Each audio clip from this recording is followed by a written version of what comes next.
मां की महिमा बड़ी महान होती है। स्वामी विवेकानंद जी कहते थे अपनी वाणी में, आचार्य स्वामी विवेकानंद इस भारत के बड़े अद्भुत महापुरुष कहते हैं, आहा, वो कहते भैया राम जैसा तो शायद कोई दूसरा हो जाए, पर सीतायास चरितम महत्, सीता जी के चरित्र जैसा कोई दूसरा नहीं हो सकता है। उसी प्रकार मेरे पागलों, पिता के जैसा कोई भाव वाला दूसरा मिल सकता है, पर मां की ममता जैसा तुम्हें कोई दूसरा नहीं मिलेगा। मां की ममता अद्भुत होती है। स्वामी रामकृष्ण परमहंस जब चलते थे तो 4 शिष्य आगे चलते थे, 4 शिष्य पीछे चलते थे। 4 शिष्य आगे और 4 शिष्य पीछे क्यों चल रहे? कोई धोखे से मां ना कह दे। कोई मां कह देता था, रामकृष्ण परमहंस की समाधि लग जाती थी, शरीर लौचने लगते थे, बालों को जकड़ लेते थे, उखाड़ देते थे, शरीर को क्रोंद देते थे, जमीन को क्रोंद देते थे। 3-3 दिन की अखंड समाधि लग जाती थी। तब भगवती मां भद्रकाली साक्षात प्रकट होती थी और मां अपने हाथों से भोजन कराती। एक बार की घटना है रामकृष्ण परमहंस के जीवन की, हम पढ़ रहे थे आज। नवरात्रि के पर्व में प्रत्येक भारतीय साधक को नवरात्रि में अंबाजी की साधना जरूर करनी चाहिए, जरूर करनी चाहिए। क्यों?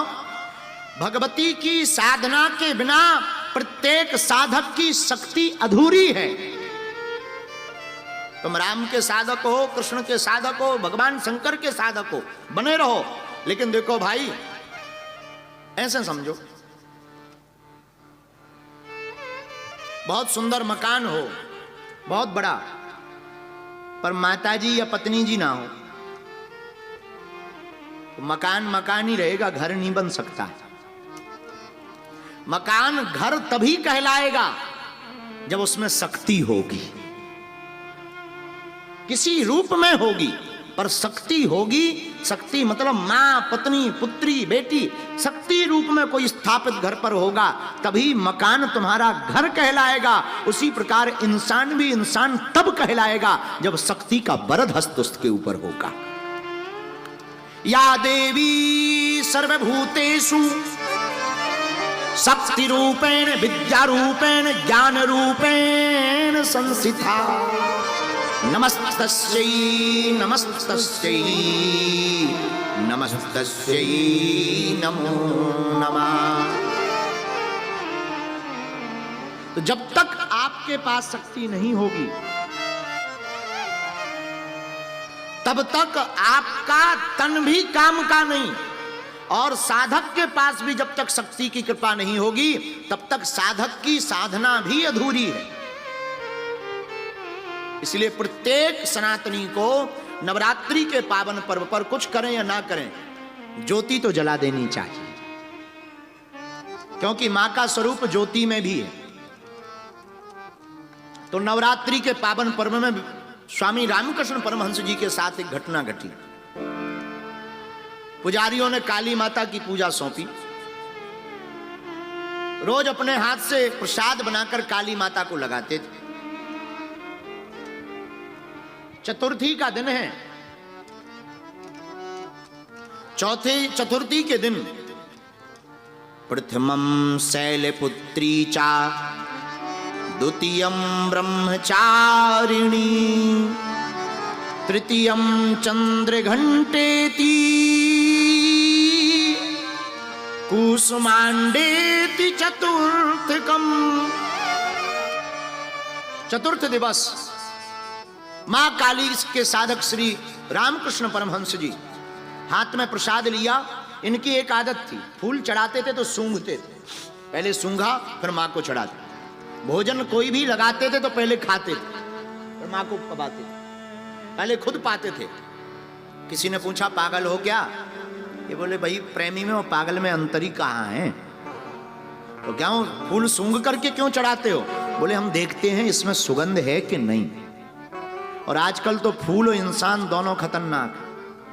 आजकल फूल भी ऐसे मिलते हैं, फूल दिखने में इतना वीआईपी गुलाब का मिलेगा, ये देखो तो ये माला है, भाई साहब जीरो हैं।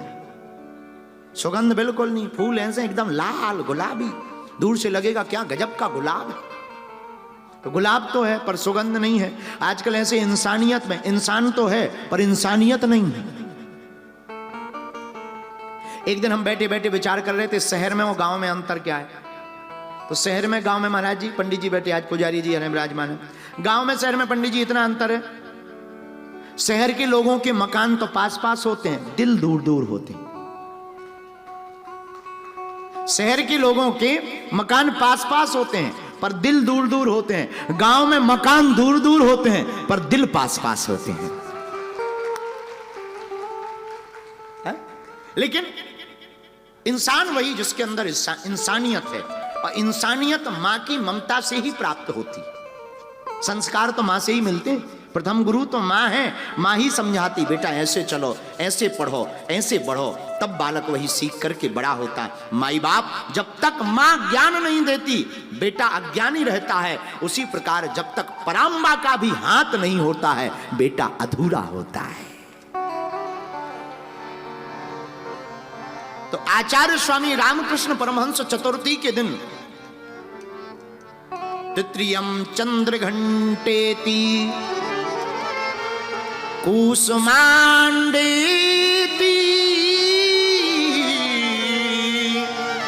चतुर्थकम, मां कुसुमांडा को प्रणाम करते हुए काली माता को भोजन प्रसाद लेकर के गए। दरवाजे के पास पहुंचे, मंदिर में नहीं जा पाए। दरवाजे पर ही एक बिल्ली दिख गई, पूरा थाली लिया, बिल्ली को खिला दिया। लोग हंसने लगे, पुजारी जी लोग हंसने लगे। बाकी पुजारी जी बाबरे हो गए, पागल हो गए, दिमाग खराब हो गया क्या? अरे प्रसाद माता को लगाना था, तुमने बिल्ली को पवा दिया। इन्होंने हाथ जोड़कर कहा, महाराज हमको तो बिल्ली में ही भद्रकाली माता के दर्शन नजर हो रहे। और सत्य घटना का वर्णन है महाराज, देखते ही देखते बिल्ली का स्वरूप गायब हो गया और साक्षात भगवती मां भद्रकाली प्रकट हो गई। और कहा, आज के बाद जो भी नवरात्रि के पावन पर्व में भूखे को भोजन, प्यासे को पानी पिलाएगा, मेरे गीत गाएगा, गुणगान गाएगा, उसे मैं किसी ना किसी रूप में अवश्य मिलूंगी।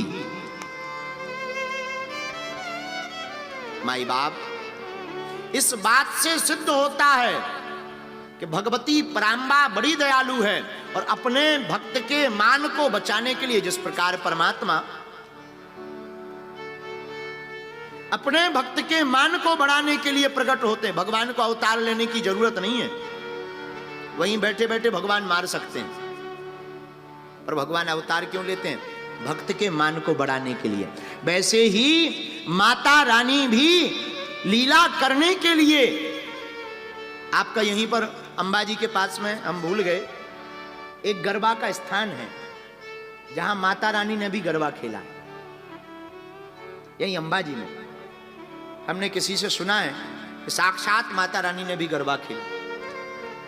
माई बाप, भगवती बड़ी दयालु है, इसलिए इन नवरात्रि के पावन पर्व पर शक्तिमान तब तक परमात्मा नहीं है जब तक उनके पास शक्ति नहीं है। उसी प्रकार तुम भी तब तक शक्तिहीन हो जब तक तुम्हारे ऊपर शक्ति की कृपा नहीं है। तो शक्ति की कृपा कैसे होगी? नाम जप, बीज मंत्र का जाप करो। ओम ऐम ह्रीम क्लीम चामुंडाय जप करो, ज्योति रखो, गीत गाओ,